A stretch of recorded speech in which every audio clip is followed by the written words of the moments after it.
a notifié la Mauritanie en 1984. Ni ce soit ni Mauritanie jugement d'avait rejeté.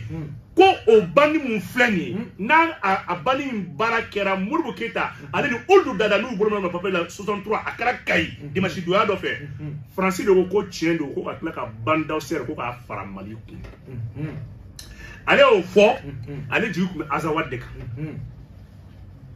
Mou mani yoro de gatimine pourquoi kuma yi wila ko sa muna bi 63 Francis kumbo jibe Azawad ka Francis bolo ko Mali bi kla ni Mali kla la Azawad ka denfaya kun taraka de Mauritanie ma maro na e dossier la de Azawad mon frère ne Mauritanie de tuteli document o dia ke en 2014 Moussa Maraka Tagalla en région Binin ko fe Mauritanie président na kana gouvernorat clé mine ka di sema mo ka di ministre ma di sema mo atele CDP la o so ibra c'est les fénini baranyena o kuma nan kunya dabo de armée ka boli yoro ka bla shu ko compter ameso ka yoro da o ma ba aussi o de be fanga do accord la parce que accord kumbe sena ka ko mais maintenant accord ka so armée be fanga fe femi mouvement armée autour musa ko so donc il est jamana gen ka bouin il faut faire kama ko la débâcle de l'armée malienne oh l'armée malienne a perdu 46 de ses positions 841 000 km² Mali ou de perdre en 3 jours. Sous donna kadon. Faut terrorisme re ko se imbuma no ko ko se petrata la franzo ko se petrata la ale bi se no ro ale re fali ke fo ka kan pota donc ale France kre nana naini avec l'Algérie olu bolo sisa umna Mali pétrole bo ka kla ka fe mo olu ko boni Mali aéroport be ka boni aéroport wore ou be bo fait mon beau bateau parce que ni gaz ta avion na kagere ou be bon port jume ou be bon Mauritanie mais benekala basabla ou bina ira nuna on dia au bo sirisu bulu on dia bo centre sudo on dia ka ira ma horia dawma o kuma na on dibe ka akwa pare o kuma na femi u jaw bata kidal ni tomuktu anin kaw donc ou bina sraimbo bo o kuma na tawdeni kana atar kabo atar kana zuret kabo zuret ka faraka jigi ki kuna banda serka ka jigi apta be fema wala donc le boni gazier gazou ni fond de douy ka bo kata Union européenne konal ala nana ke Mali nana fanga soro Mali klali mabo parce que mouvement 91 mo chama ba kalama ko Mali ko nga kla 2012 fin de kuna benin do Mali bisa kla to na 2012 do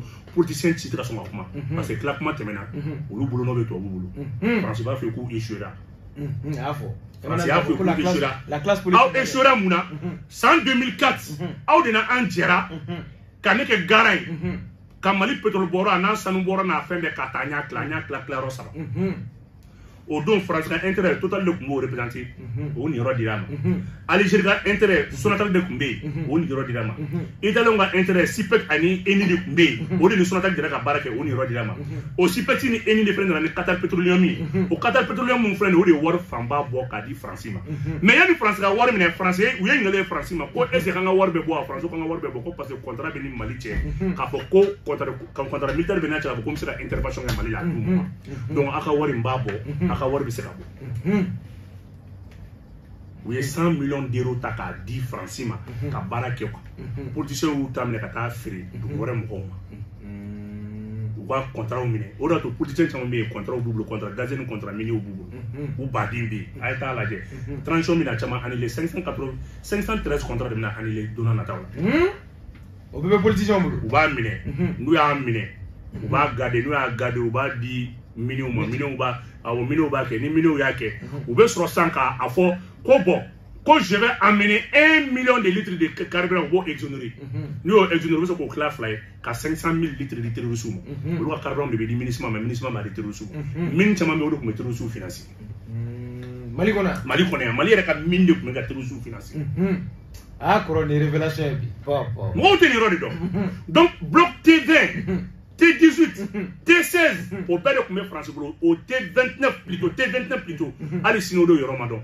Ni Richou n'a pas passé un T29 au T29 bien entrant sur Kidal, au contrat qui est le sément total à l'île Mauritanie, 551 000 mètres cubes. Au bassin, Mauritanie, sément de haut, au de contrepartie, Mauritanie, on ne marque pas des séments.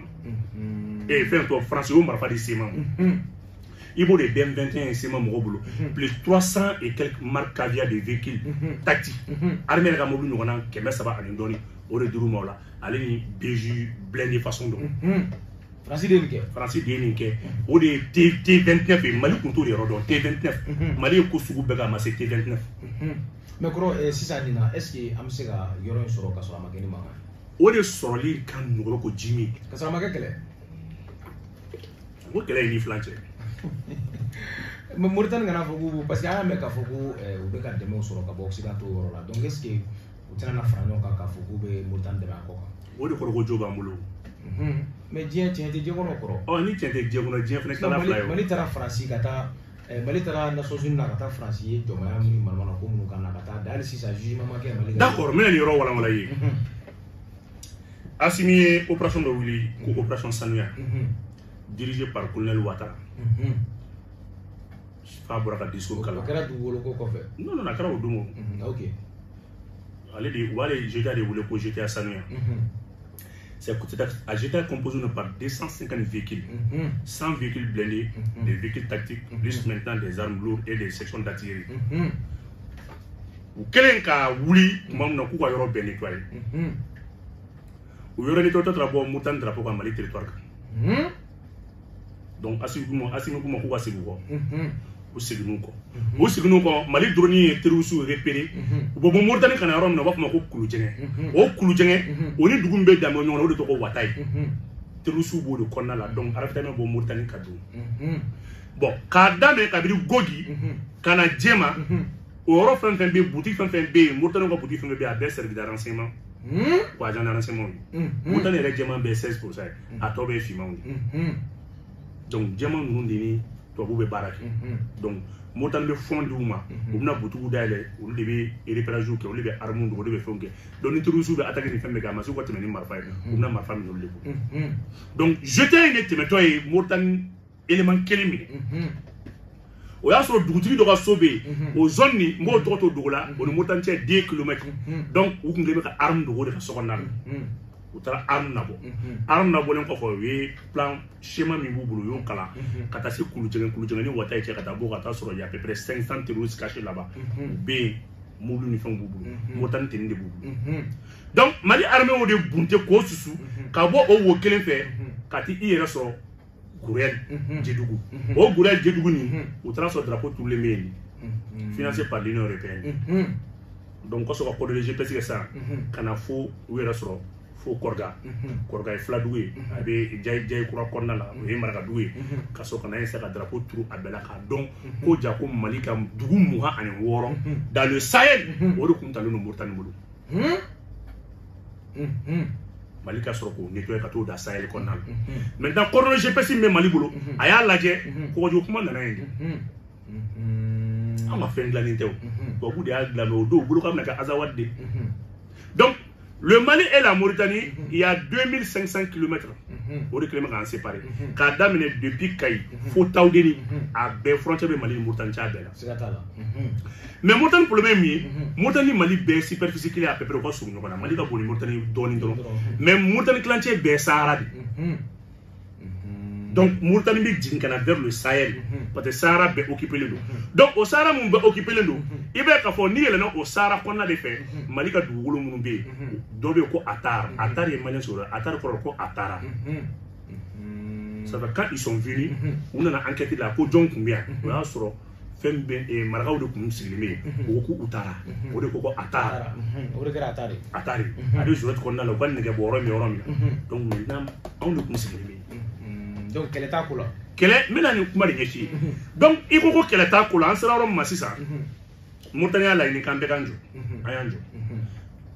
An ka militaire k'an ka dugu tɔ ninnu nɔfɛ. Non, ko bɛɛ k'i jɔ, jateminɛ de bɛ kɛ, k'an bɛɛ ye kelen ye. Chef d'état-major taara. Chef d'état-major kɔfɛ ministère des affaires étrangères taara, o kɔfɛ ministère de la défense taara, olu bɛɛ ka mission kɛra kelen ye. O mission minnu kɛra, o rapport kɛra mun ye, k'an ka consensus ɲini. Bɛnkan ɲini. Parce que n'i ye bande d'achat da ka jateminɛ ka lajɛ, i bɛ don Sénégal kun, ka munumunu ka na fɔ Kaolack. Donc Diomaye Faye taara, u ye ɲɔgɔn faamu.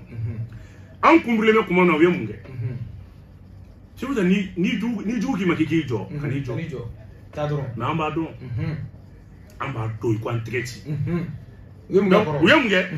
Quand Diomaye Faye est parti, contrat gazier dɔ kun b'u ni ɲɔgɔn cɛ central gazier dɔ kun b'u ni ɲɔgɔn cɛ o kɔfɛ Diomaye Faye u y'a Mauritania ɲini Sénégal fɛ ni Mali y'olu attaqué n'a sɔrɔ Sénégal bɛ se k'a ka port d'u ma ani production bɛ se k'a ka territoire d'u ma n'a sɔrɔ u bɛ se ka offensive mener ni ye yɔrɔ ɲini Diomaye Faye fɛ u b'o ɲini mais en contrepartie u bɛ mun kɛ u bɛ contrat min b'u ɲɔgɔn cɛ gazi bɔ la u b'a k'u fɛ mais u b'a kɛ o sécurité kɔnɔna la donc Mauritanie bɛ se ka don Sénégal ka territoire kɔnɔ Mauritanie ye ɲɔgɔn kɛ Mali la 2009 k'an ka jɛ ka Hakimi kɛlɛ ɲɔgɔn fɛ an droit de poursuite b'an bɛɛ ni ɲɔgɔn cɛ donc Mauritanie bɛ don Mali territoire Mali bɛ don contrat territoire kɔnɔ Mauritanie bɛ don min kɛ Mali territoire kɔnɔna la o tigi tɛ bɔ bilen o terroriste de don ta ye Mauritanie tɛ nin b'u kana terroriste installé la tɛ ne Mali kɔnɔ terroriste ye don ni fɛn fɛn kɛ o bɛ don ni Mauritanie n'o donna ni Mauritanie ye Mauritanie tɛ ne de k'u la o tɛ bɔ bilen Mali ma sɔmi o don y'a sɔrɔ Mali min tun bɛ yen kelen bɛ k'i ɲɛsin Bamakɔ de ma o mago tɛ ko foyi la Faransi kelen bɛ k'i yɔrɔ tɔw siribe Barkhane ni diɲɛ mɔgɔ sugu bɛɛ bɛ yan olu t'a dɔn ko armée ko yɛrɛ bɛ sen Mauritanie Hakimi donna tan de k'i installé Mali territoire kan dɔɔni n'u yɛlɛnna u bɛ sɔrɔ ka yɛlɛ ka taa kɛlɛ ka taa kɛ ka jigin n'o yɔrɔ kelen ka sɔrɔ ka fara ka taa kɔrɔ i ko k'u ye mun de kɛ an jɔlen kɔfɛ donc an jɔlen b'o jɔ la tuma min na Mauritanie Sénégal ye ni bɛnbɛnbɛn kɛ tuma min na OTAN fɛnɛ nana ka na drone 150 d'u ma Algérie 500 éléments d'u ma ka na bande d'assaut kɔnɔna la donc j'ai eu le temps ka na armée poste kuntu ni yɛlɛ ko kodi maintenant Mali ka attaque tɛ se ka bɔ munna barisabula Mali fɛnɛ bɛ AES de kɔnɔna la AES ɲɛmɔgɔ y'a yira k'a fɔ Mali kelen c'est n'a y'a sɔrɔ territoire récupéré dɔ bɛ faamuya mais une fois que État a bila kunna c'est l'AES qui compte désormais c'est la raison pour laquelle l'AES a mis en place une force composée de 30 000 éléments Mali ni Burkina ni Niger ni Togo ninnu donc Togo wa comment exercice militaire la ko Togo afa safrula le 20 wagati afa safrula AES ka force conjointe donc Togo bo o bɛ lita ko groupement kɔnɔna de la Togo bo de kɔnɔ quoi Togo t'o kɔnɔ Togo tɛ AES kɔnɔ donc ne ka force conjointe définie force conjointe min sigira an ni ɲɔgɔn cɛ an y'o force conjointe sigi e ma mun fɔ o ye nakatale de ye o ye force wɛrɛ de o tɛ donc nin min sigilen filɛ nin ye nin baara tɛ foyi ye bi AES y'a yira k'a fɔ Mali kelen ka ko tɛ c'est pour ça qu'il y a des démarches en coulisses et les jours où le vice-ministre bila kana le vice-ministre de la défense ale nana autant fɛnɛ y'a ka chef d'état-major bila ka taa Mauritanie ale fɛnɛ taara maintenant Union européenne fɛnɛ y'a ka u ka général dɔ bɛ yen o fɛnɛ taara Algérie fɛnɛ chef d'état-major Abidjan fɛnɛ bɔ o fɛnɛ taara Mauritanie donc bɛɛ taara mun na sisan c'est de faire maintenant d'éventuelles attaques expertise de bɛ kɛ ni attaque bɛna kɛ a bɛ kɛ cogo di ni Mali ni Burkina Mauritanie bɛna se ɲɔgɔn ma ni Mali ni Mauritanie bɛna se ɲɔgɔn ma a bɛ kɛ cogo di mais maintenant n'i ye jateminɛ k'a lajɛ nin bɛɛ la Mauritanie président ye mun fɔ o bɛna ale ka yɔrɔ kɛ kɛlɛkɛ kɛnɛ de a fɛnɛ sirannen don ale ka intérêt tɛ nin parce que e bɛ nin min kɔ Mauritanie bɛɛ ye finma jɛmanw kelen bɛ ka fanga minɛ n'Ala nana kɛ ko Mali nana se sɔrɔ finmaw bɛna fanga la o ye logique ye surtout l'AES est appuyé par la Russie autant tɛ halala kulu ye a y'a kɛ Ukraine a bɛna marifa de d'i ma k'a jɔ kɛlɛ kɛ u b'i bunte fo k'i faga u bɛn'o de kɛ donc Mauritanie conseil militaire y'a yira k'a fɔ ko non k'an kana kɛ ten k'an ka coup de la R16 CPI bon CPI c'est jugement fɔlɔ min kɛra Burgo jugement fɔlɔ min kɛra an tɛ taa yɔrɔ la sa an tɛ t'o saisir sa an b'o se cogo di jugement dɔ in copie bɛ yan o de ko don voilà olu y'o rejeté olu y'o rejeté olu ka ko de y'u bolo il y a déjà un jugement an bɛ taa mun jugement na bilen jugement kɛra 1983 o notifié la 84 e ko ka taa min wala an bɛ taa jugement den foyi la anw bɛ mun nɔfɛ bi sisan ko fila don port ou bien port compensation et compensation ko fɛnɛ ouais o bɛɛ bɛ négociation kɔnɔ ne tɛ je parle la latitude k'a fɔ ko n bɛ a fɔ ko an t'a la non c'est trop catégorique pour moi aussi i tɛ diɲɛnatigɛ ko o ko i t'a sɔrɔ compensation dɔ ni fɛn dɔ bɛ yen donc u nana nin kɛ tan et le Mali aussi Mali ka problème ye fɛn kelen de ye selon maintenant ne ye Russie ka système jateminɛ k'a lajɛ olu y'a yira k'a fɔ komi le côté Sahel la sahélien la o b'an bolo déjà donc attaque bɛɛ bɛ kɛ ni Sahara de kɔnɔna de donc il faut savoir évaluer les types d'armes qui vont quand même coopérer sur le terrain ni Sahel kɔnɔna don armement min bɛ don yen o tɛ se ka don Sahara kɔnɔna fɛ ni Sahara kɔnɔna don sala Niger de bɛ don ni yen wa parce que Niger fɛnɛ ka base Mali ka base de drone kelen bɛ Tawhini Safula Yafama Kidali o base de drone min bɛ yen o fɛnɛ bɛ exercer la Niger o bɛ ka Niger mɔgɔw former n'a y'an diya an bɛ don ni o côté vers le Sahara on n'a pas besoin ka donner cɛw ye drone bɛ occuper donc à partir de Gogi maintenant an bɛ don ni fasa la an bɛ se ka don ni o ka surun port nin na k'o annexer ka yɛlɛma ta c'est à dire maintenant d'apprécier Donc, vice-ministre, c'est juste pour quand même préparer l'éventuelle opération. Mais est-ce que nous avons comme si ça? N'a pas France, il y a un bel an, les États-Unis, un bel est-ce que nous avons une guerre est-ce qu'il y a une guerre que non, la ben faut me ka munya fina rishu ka la ni de ni na mani kan te sara so ay kana ibara kele kan ya kuma de la Moussa Ndeje en 85 Moussa negen tani ka la coup d'état kala kala boy parce que quand ils sont venus yu terre Moussa on a Mali sous-préfet fra fo gogi Mafuma Bernabé Diara le sous-préfet le chef d'arrondissement quand ta kuma la Mauritanie ya ka armo ka tiara la au dos, le Mali avait 4 escadrilles, 36 avions, comme c'est la saison. La France n'a pas voulu aller Moussa Négé. Et la fin fournie, à Biou qu'on a dit, on va encore la griner nous. Quand tu es partenaire là, quand tu es partenaire là, tout là, il va faire nini. Oui, il y a hacker quand tu as bingo. Ni ka hacker do anini, ni ka hacker te atui. Quand il m'a dit 63 ou pas, c'est la Mauritanie qui a demandé le protocole de Google pour Canadien. Bien qu'il y a un effacé, mais à titre B. Moi, quand je m'a appelé de Google pour Canadien, le protocole d'accord, le protocole d'accord entre Ouldouda et Mourboket en 1963. M'a ni bête bête à droit. Ouldouda a ni Mourboket. Mourbo, beaucoup mis et contre.